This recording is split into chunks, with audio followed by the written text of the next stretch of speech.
Shalom, selamat datang di acara Supranatural Dokter dengan saya Dr. Yanto Sinaga. Di konten ini kita akan menyelusuri dunia supranatural dengan mata Tuhan. Dan mari kita bersiap-siap sebab setelah nonton video ini kita akan dipenuhi dengan keajaiban Tuhan. Sebelumnya saya mau bertanya, apakah saudara-saudara sudah menonton episode sebelum ini tentang solusi surga untuk menghadapi corona? Bila belum, nontonlah. Klik link di caption video ini, sebab semua link yang ada disebut di video ini dapat Anda temukan pada caption video. Tema kita kali ini adalah kenali tanda dan gejala serangan setan. Untuk itu akan timbul pertanyaan pertama. Bisakah orang percaya kepada Yesus diserang oleh setan karena Yesus adalah sumber jaminan kemenangan kita? Ya, Tuhan Yesus merupakan jaminan kemenangan kita orang percaya kepadanya. Tetapi Tuhan tidak pernah memberi jaminan kita untuk tidak berperang.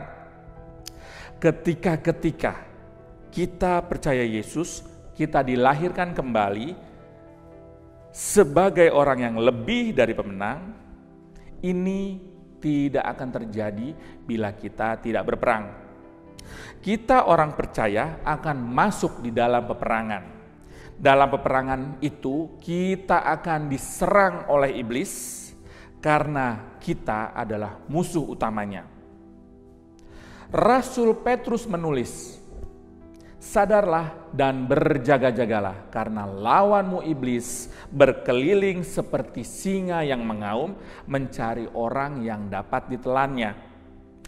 Rasul Petrus mengatakan kita untuk sabar, sadar dan berjaga-jaga. Karena dia tahu iblis akan mencari waktu yang tepat untuk menyerang kita. Bahkan Rasul Paulus mengajarkan kepada kita untuk kita selalu berdiri dan siap mengenakan seluruh perlengkapan senjata Allah. Artinya kita akan turun ke medan peperangan. Selengkap senjata Allah yang diajarkan oleh Rasul Paulus adalah untuk perlindungan. Kenapa? Karena Rasul Paulus tahu iblis tidak akan diam, dia akan menyerang orang percaya. Kita mengerti menjadi orang percaya berarti pasti berperang untuk menang. Karena Tuhan Yesus itu sendiri adalah jaminan kita untuk menang. Saudara-saudara, kita tahu setan akan menyerang kita. Untuk itu kita harus tahu tanda dan gejala ketika setan menyerang kita. Supaya kita dapat berwaspada dan mematahkan semua siasat musuh. Oleh karena itu, mari kita kupas tanda dan gejala bagaimana serangan-serangan setan itu. Yang pertama, intimidasi, perasaan bersalah dan tidak layak menghantui hidup Anda. Pernahkah Anda merasa tiba-tiba terintimidasi, seperti merasa gagal, mengecewakan seseorang, menghilangkan banyak kesempatan, sehingga tidak layak ikut melayani Tuhan? Atau Anda tiba-tiba ingat masa lalu, atau masa lalu mengikuti Anda luar biasa sehingga Anda menjadi lemah atau terintimidasi? Jika ya, itu adalah serangan iblis. Iblis melepaskan serangannya kepada Anda. Pada Wahyu 12 ayat 10, Ayub 1 ayat 6, Zakaria 3 ayat 1 dikatakan bahwa iblis adalah pendakwa. Ya, iblis adalah pendakwa. Iblis mendakwa orang-orang percaya siang dan malam supaya kita merasa tidak layak atau kita lelah mengejar kasih karunia dan anugerah Allah. Jadi ingat, bila hari-hari ini Anda merasakan ada intimidasi, ada masa lalu yang tidak melayakan Anda, atau Anda merasa lelah mengejar cinta Tuhan, lawanlah. Sebab ini adalah serangan iblis yang dilepaskan kepada Anda. Yang kedua, berbeban berat, apatis, dan hidup tidak bergairah. Tanda berikutnya adalah kehilangan gairah hidup, seperti Anda mengunci diri di kamar, menangisi atau meratapi beban hidup Anda, atau menjadi apatis terhadap janji-janji Tuhan. Ini adalah serangan. Pada Ibrani dikatakan, tanggalkan semua beban dan dosa yang merintangi. Penulis Ibrani pertama-tama mengatakan untuk menanggalkan beban, setelah itu baru dosa yang ditanggalkan. Kenapa? Karena seringkali kita jatuh dalam dosa karena kita tidak mau memberikan beban kita kepada Tuhan. Kita bergumul sendiri dengan beban kita itu. Jika hari-hari ini Anda seperti tidak bergairah, kehilangan semangat untuk melayani Tuhan, kehilangan tujuan hidup, ini artinya Anda sudah masuk dalam peperangan. Untuk itu kita harus melawan, bakar kembali semangat kita dengan gairah cinta kepada Tuhan. Yang ketiga adalah sakit penyakit dan kelemahan tubuh. Di Markus dikatakan ada seorang yang membawa anaknya dan meminta Tuhan Yesus untuk melepaskan anaknya dari setan karena anaknya bisu. Dan pada Lukas 13 ada seorang wanita yang dikuasai sakit penyakit yang disebabkan oleh iblis. Sebagai dokter, saya tahu penyakit itu disebabkan oleh banyak hal, tetapi salah satunya adalah serangan iblis ini. Ada satu saat, pada saat kami melayani sampai ke Pelabuhan Ratu, dan saat itu kami berdoa untuk seorang yang buta. Tiba-tiba kami merasa seperti peperangan rohani, dan saat itu kami berdoa untuk mengusir roh jahat dalam hidupnya. Dan ya, pada saat itu tiba-tiba ada pupil yang muncul di dalam matanya. Wow, haleluya, haleluya. Atau bila Anda merasa sakit dan tidak ditemukan penyebab dari penyakit ini secara medis, ini saatnya kita untuk berdiri dengan kuasa yang dari Tuhan Yesus. Usir setiap roh jahat dan kita akan mengalami kesembuhan. Yang keempat, saudara-saudara, adalah ada masalah pada hubungan kita atau miskomunikasi. Pernahkah Anda tiba-tiba merasakan curiga terhadap sahabat Anda tanpa ada sebab, atau merasa bosan dengan teman-teman Anda padahal tidak ada masalah? Atau terjadi salah paham di dalam komunitas Anda? Ya, bisa jadi ini adalah serangan iblis. Kembali kita untuk melihat saat manusia jatuh dalam dosa. Sebelum dosa masuk atau ular menipu Adam dan Hawa dalam keadaan harmonis. Tidak pernah salah paham, apalagi menyalahkan. Tetapi ketika dosa mulai masuk, Adam mulai menyalahkan istrinya. Dan serangan kedua yang dilakukan iblis setelah hubungan antara manusia dengan Tuhan adalah manusia dengan manusia, yaitu hubungan suami istri. Iblis sangat suka memanipulasi supaya hubungan kita rusak, sehingga kita tidak bersatu dan kita tidak hidup dalam kesatuan.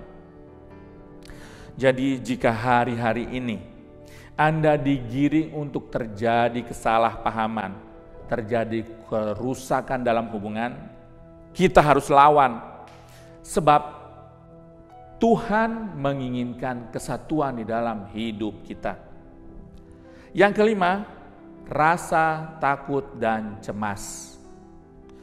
Tertulis di dalam firman Tuhan bahwa Tuhan tidak memberikan kepada kita roh ketakutan, tetapi diberikan kepada kita roh keberanian. Roh ketakutan bukan berasal dari Tuhan.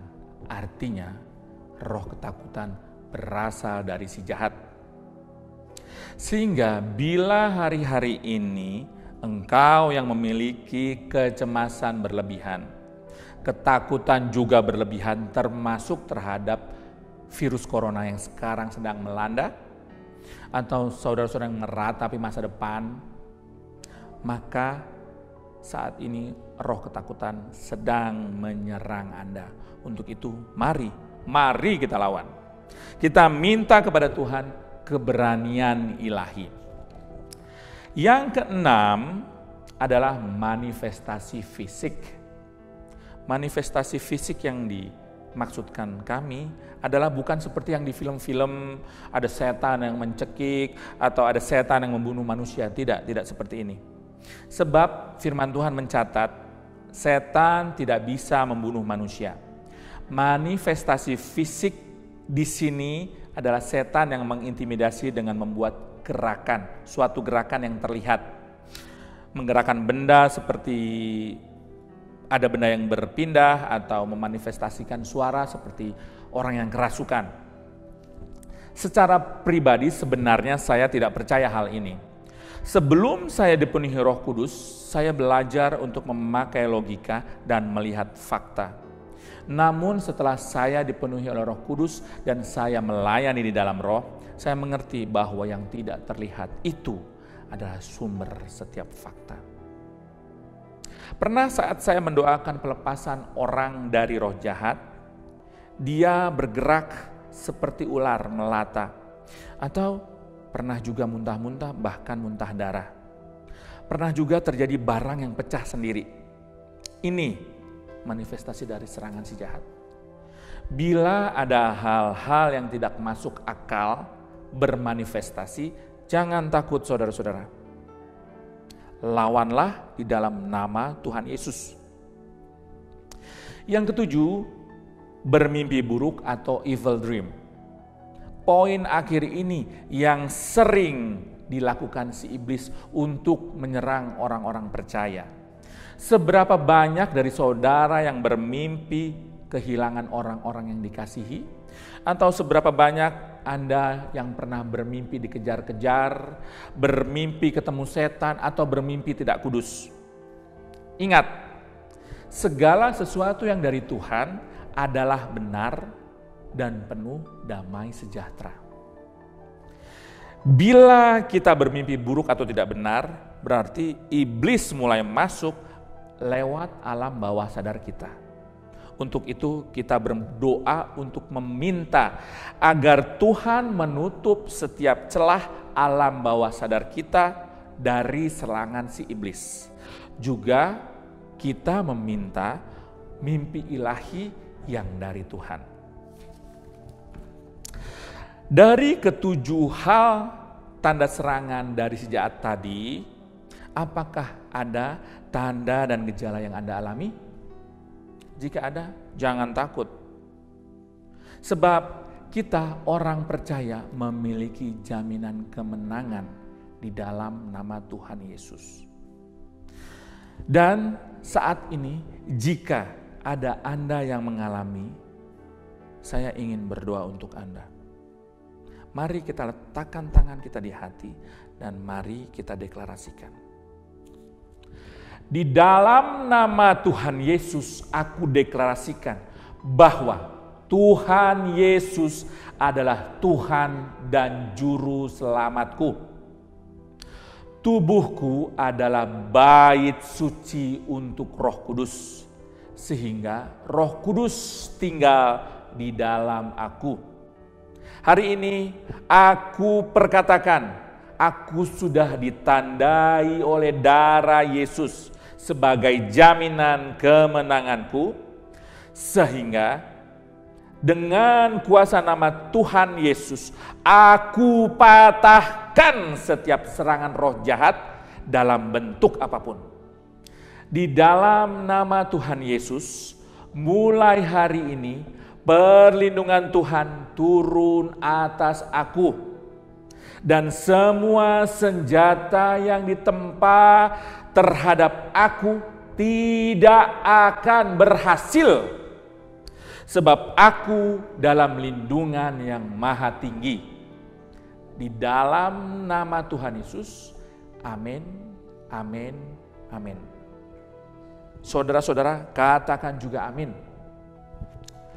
Wow, saya merasakan kuasa Tuhan mengalir dalam hidup saudara.